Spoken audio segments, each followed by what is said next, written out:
Hay dos componentes de cambio climático, que es variaciones que suceden de manera natural, que son parte de la ciclicidad, de la estacionalidad de cada lugar y del planeta. Pero específicamente cuando hablamos realmente de cambio climático, estamos hablando de estas variaciones que son ocasionadas por el aumento de la concentración de gases de efecto invernadero.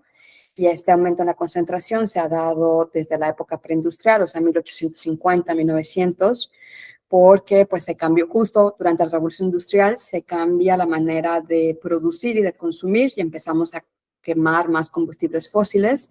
Y esto, con el paso del tiempo, pues hizo que se incrementaran estas concentraciones en la atmósfera y tendremos más bien este calentamiento global y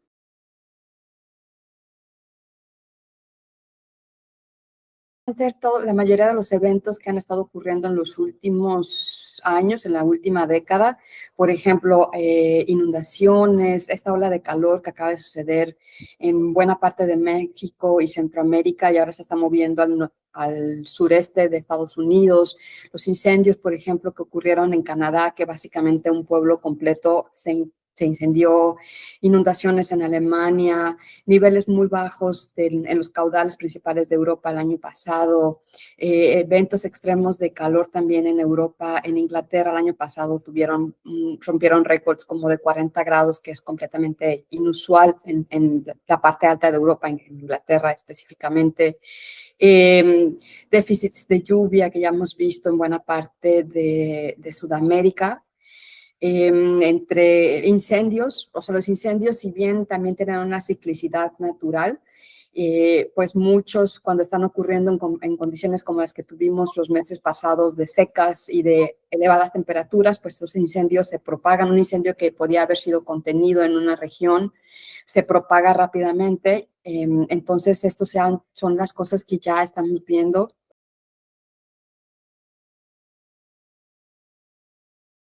O si eres trabajador, por ejemplo, de la construcción, pues yo lo veo porque aquí mis vecinos están construyendo, están armando su casa y están ahí los señores trabajando a 40 y tantos grados cuando tú nada más de cambiarle el control a la televisión ya estás, o sea, nada más con ese mínimo esfuerzo ya estás sudando. Entonces, o sea, los riesgos que pones a la salud, yo no sé si esto cuántos años de esperanza de vida le corte a las personas.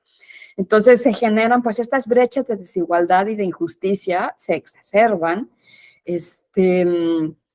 También, por ejemplo, puede ser que yo trabaje, no sé, en oficina y entonces tengo un horario de comida muy corto y yo normalmente como en la calle. Si la temperatura está muy elevada, a lo mejor ese alimento ya no es de buena calidad. Igual me lo como y ya me enfermé y ya no fui a trabajar. Solo hablando de un evento extremo de temperatura. Ahora, si pensamos en huracanes, si pensamos en Otis, por ejemplo, en Cancún, en Acapulco, los impactos son de corto plazo, de mediano y de largo plazo. O sea, a muchísima gente jamás va a ser capaz de recuperar lo que perdió.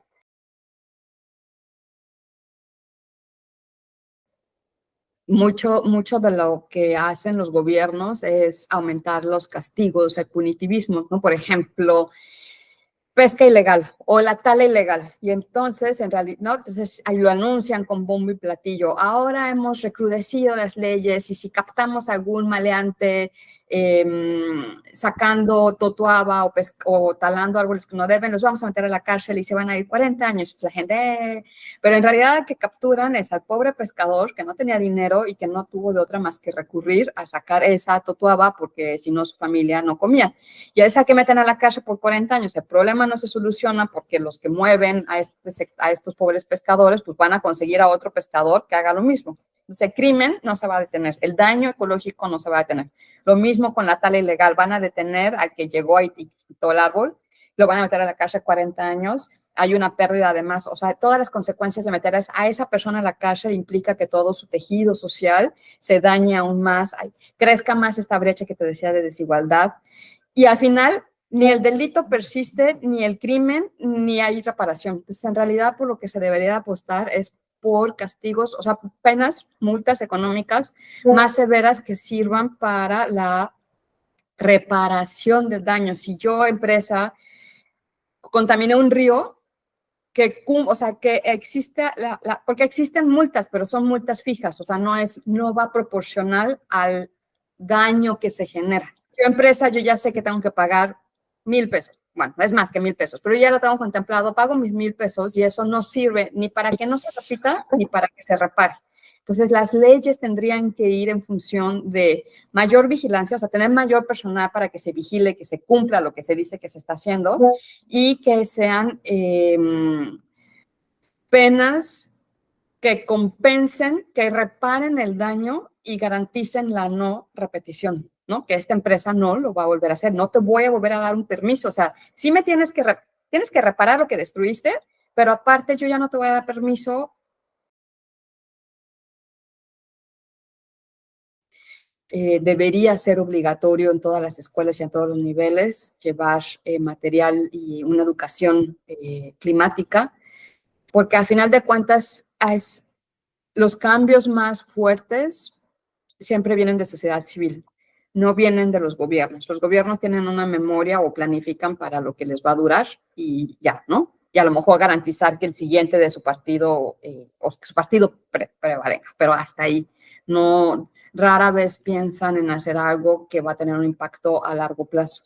Y lo cierto, lo que sí sabemos, al menos también en México, en la administración pasada, por ejemplo, se hizo un análisis de cuánto costaba no hacer nada en términos de cambio climático o invertirle.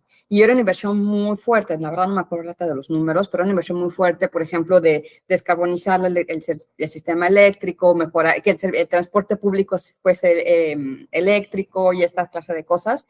Es una inversión inicial bien fuerte que probablemente un gobierno de 6 años, o sea, en 6 años probablemente no vas a ver cambios climáticos muy importantes, pero es una inversión.